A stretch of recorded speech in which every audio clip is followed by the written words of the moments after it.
EMS TV आपका भरोसेमंद news network. यहाँ आपको मिलेगी हर बड़ी खबर हिंदी के साथ साथ अब इंग्लिश में भी। नेशनल, इंटरनेशनल और मध्य प्रदेश की हर बड़ी खबर लाइक करें, सब्सक्राइब करें और ज्यादा से ज्यादा शेयर करें और बने रहें हर बड़ी खबर के साथ। EMS TV, English first and fast. नमस्कार, आप देख रहे हैं EMS टीवी और मैं हूं आपके साथ कंचन। आई नजर डालते हैं बालाघाट की कुछ खास खबरों पर और सबसे पहले बात करते हैं आज की न्यूज हेडलाइंस की। DFO नेहा श्रीवास्तव और अधर गुप्ता का भोपाल तबादला। PMC हाई स्कूल बकोड़ा के निर्माणाधीन भवन में दर्दनाक हादसा, मजदूर की मौत। और विधायक DFO विवाद, क्लीन चिट मिलने पर विधायक ने कहा सच्चाई की हुई जीत। आइए अब बढ़ते हैं खबरों की ओर। प्रदेश सरकार ने भारतीय वन सेवा के 4 अधिकारियों के तबादले किए हैं। आदेश के अनुसार बालाघाट की DFO नेहा श्रीवास्तव को उपवन संरक्षक मध्य प्रदेश राज्य लघु वनोपज संघ भोपाल में प्रतिनियुक्त किया गया है, जबकि उनके पति और DFO अधर गुप्ता को प्रधान मुख्य वन संरक्षक कार्यालय भोपाल पदस्थ किया गया है। मंडला के DFO नित्यानंतम एल को दक्षिण सामान्य वन मंडल बालाघाट भेजा गया है और मनासा नीमच के उपवन मंडल अधिकारी को उत्तर बालाघाट DFO बनाया गया है। अधर गुप्ता बाघ मौत विवाद में और नेहा श्रीवास्तव विधायक अनुभव मुंजारे पर आरोप लगाकर सुर्खियों में रही। लालबर्रा मुख्यालय से लगभग 4 किलोमीटर दूर स्थित ग्राम पंचायत बकोड़ा में करोड़ों रुपयों की लागत से बन रहे PMC शासकीय हाई स्कूल के नवीन भवन में सोमवार को एक बड़ा और दुखद हादसा हो गया।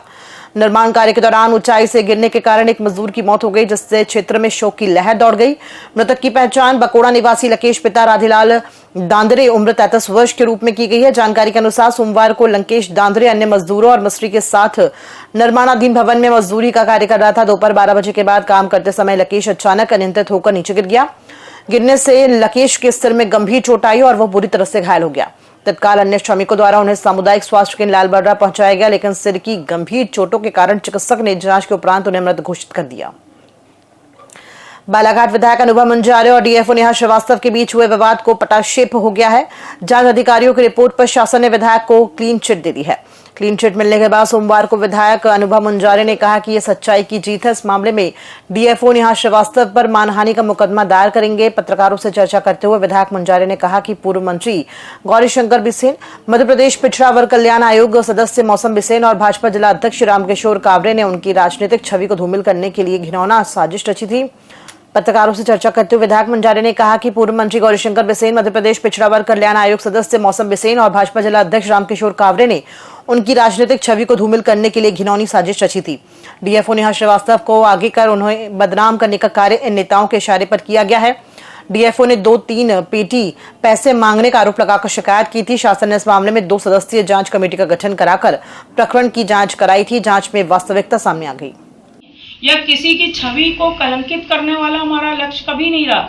हमारा उद्देश्य है सड़कें बने, पेयजल की उत्तम व्यवस्था हो, स्कूल में अच्छे स्कूल के भवन बने, उत्तम स्वास्थ्य की सुविधा हमारे ग्रामीण जनों को और शहर में जो गरीब जन है उनको मिले, भ्रष्टाचार खत्म हो। अगर कोई भी नौकरशाह अब भ्रष्टाचार करेगा, हमारे वनों को लूटेगा, जंगलों को बर्बाद करेगा, करोड़ों रुपए की क्षति पहुंचाएगा, तो क्या हम लोग चुप रहेंगे? और अगर हम चुप रहते हैं तो फिर हमको जनता कभी माफ नहीं करेगी।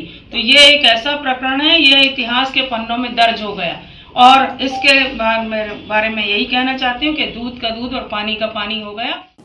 हर वर्ष की अपेक्षा इस वर्ष त्योहारों की तिथियों में बदलाव के चलते ठंड की आमद देरी से हो रही है। हर वर्ष नवरात्रि के बाद दीपावली से ठंड प्रारंभ हो जाती थी, लेकिन इस वर्ष त्योहार करीब 20 से 25 दिन पहले आ गए, जिससे कार्तिक पूर्णिमा के बाद से मध्य प्रदेश के कई जिलों में ठंड अपना असर दिखा रही है।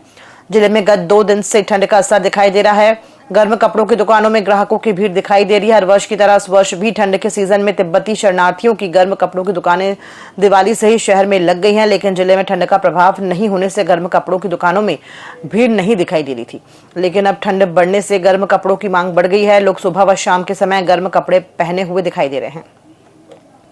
लामता क्षेत्र के दर्जनों पंचायतों के विगत दिनों से महिलाओं द्वारा शराबबंदी को लेकर चल रहा अभियान को लेकर आज भालेवाड़ा पंचायत की महिला भी एकजुट होकर शराबबंदी और जुआबंदी के विरोध में मोर्चा खोलकर लामता पुलिस थाने पहुंचकर थाना निरीक्षक नितिन पटले को महिलाओं ने शराबबंदी और जुआबंदी को लेकर ज्ञापन सौंपा। ग्रामीण महिलाओं ने बताया कि हमारे गांव भालेवाड़ा में बढ़ते शराबखोरी और जुए से नवयुवकों और पढ़ाई करने वाले बच्चों का जीवन अंधकारमय हो रहा है। गांव के चौक चौराहे और स्कूल के किनारे लीटरों से कच्ची और पक्की शराब की बिक्री हो रही है, जिसके विरोध में हम ग्रामीण महिला एकजुट होकर शराबबंदी करते हुए पुलिस प्रशासन को ज्ञापन सौंपकर शराबबंदी और जुआबंदी करने की मांग कर रही हैं। हम नशा मुक्ति अभियान से चाहते हैं कि हमारे गांव में जैसे दुकान में शराब बेचना, घर में शराब बेचना, हम बहुत प्रताड़ित हो गए हैं शराब की वजह से। हमारे छोटे जो बच्चे हैं वो भी मतलब प्रताड़ित हैं, कभी पापा पी कर के आए, कभी पड़ोस के आए, इसके वजह से वो भी बहुत हैं। इसीलिए हमने नशा मुक्ति अभियान का आयोजन किया है और पुलिस थाना तक आए। शराब मुक्ति के लोग क्या आई हैं, हाँ। इससे आप सहमत हैं? सहमत हैं सर, बहुत हैं सर। बहुत से लोग हैं। अभी वो यहाँ उपस्थित नहीं है। हैं सर, एक दो जन वैसे। भालेवाड़ा पंचायत की महिलाएं आई हैं और इन्होंने सर्वसम्मति से ये निर्णय लिया कि गांव को नशा मुक्त करेंगे और गांव में ना कोई शराब बेचेगा, ना बनाएगा और ना पिएगा। और इसमें ये बड़ा प्रशंसनीय इनका अभियान है और इसमें पुलिस पूरी सहायता करेगी। और जब कोई किसी व्यक्ति के विरुद्ध ये सूचना मिलती है कि ये शराब पी रहा है, बना रहा है या विक्रय कर रहा है और अवैध शराब अपने पास रखता है, तो उसके खिलाफ कार्रवाई की है। शहर मुख्यालय में संचालित तंदूरी नाइट रेस्टोरेंट में न केवल गंदे बर्तनों में भोजन बन रहा था, बल्कि रेस्टोरेंट में गंदगी का भी आलम था। रेस्टोरेंट की हकीकत उस समय सामने आई जब सोमवार को खाद्य विभाग की टीम ने छापामार कार्रवाई की। खाद्य विभाग द्वारा सोमवार को नगर के करीब 6 होटलों और रेस्टोरेंट में छापामार कार्रवाई की। जानकारी के अनुसार तंदूरी नाइट रेस्टोरेंट में साफ सफाई नहीं मिलने और गंदे बर्तनों में भोजन पकाने के मामले में जांच टीम ने मौके पर ही रेस्टोरेंट का लाइसेंस निलंबित कर दिया। इस रेस्टोरेंट को आगामी आदेश तक के लिए बंद कराया गया है। संचालक के विरुद्ध साफ स्वच्छता में कमी के अंतर्गत खाद्य सुरक्षा मानक अधिनियम की धारा 56 के अंतर्गत प्रकरण तैयार किया गया है और कार्यवाही के लिए न्यायालय में प्रस्तुत किया जा रहा है। वारासिवनी के अनुविभागीय अधिकारी कार्तिकेय जायसवाल ने 10 नवंबर सोमवार को सामुदायिक स्वास्थ्य केंद्र लालबर्रा का औचक निरीक्षण किया। इस दौरान उन्होंने अस्पताल में व्याप्त कुछ अव्यवस्थाओं पर गंभीर नाराजगी व्यक्त की और संबंधित अधिकारियों को तत्काल आवश्यक दिशा निर्देश दिए। यहाँ पे कई सारे लोगों से हमने चर्चा की। यहाँ पर बीपीएम साहब हमारे साथ थे, डीएमओ मैडम ट्रेनिंग के कारण उपस्थित नहीं हो पाई थी। पूरे हमने सामुदायिक स्वास्थ्य केंद्र का निरीक्षण किया। जो भी ऐसी चीज़ें थी, जैसे मान लीजिए कहीं पे अगर हमको ये लगा कि भाई साफ़ सफाई की आवश्यकता है, प्रसाधन में नियमित सफाई की आवश्यकता है, उसके बारे में निर्देश दिए गए। और भी बाकी जगहें भी अगर हमको ऐसा लगा कि कुछ अव्यवस्था है तो वहाँ पर उस व्यवस्था को सुधारने के निर्देश दिए। सर, गंदगियाँ दिखाई देती है आजू बाजू में, उसके संबंध में यहाँ पे हमने बीपीएम साहब उपस्थित थे, उनको निर्देश दे दिए हैं। और लगातार हम लोग जो है यहाँ पे नायब तहसीलदार साहब जो यहाँ पे कार्यपालक मजिस्ट्रेट हैं, उनके माध्यम से यहाँ पे चेक करवा के मॉनिटर करवाते रहेंगे कि साफ सफाई की क्या व्यवस्था है। गुरुदेव श्री श्री रविशंकर जी द्वारा स्थापित आर्ट ऑफ लिविंग संस्था के बालाघाट केंद्र द्वारा 27 से 30 नवंबर तक JSTPG कॉलेज के बैडमिंटन हॉल में 4 दिवसीय यूथ स्पेशल हैप्पीनेस प्रोग्राम का सफल आयोजन किया गया। ये शिविर कॉलेज प्रबंधन और डॉक्टर योगेश विजयवार के मार्गदर्शन में एड ऑन स्ट्रेस मैनेजमेंट प्रबंधन के तहत प्रतिदिन सुबह 6:30 से 9:30 बजे तक संचालित हुआ।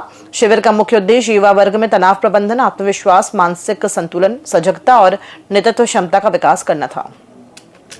खबरों में फिलहाल इतना ही। दीजिए इजाजत। नमस्कार।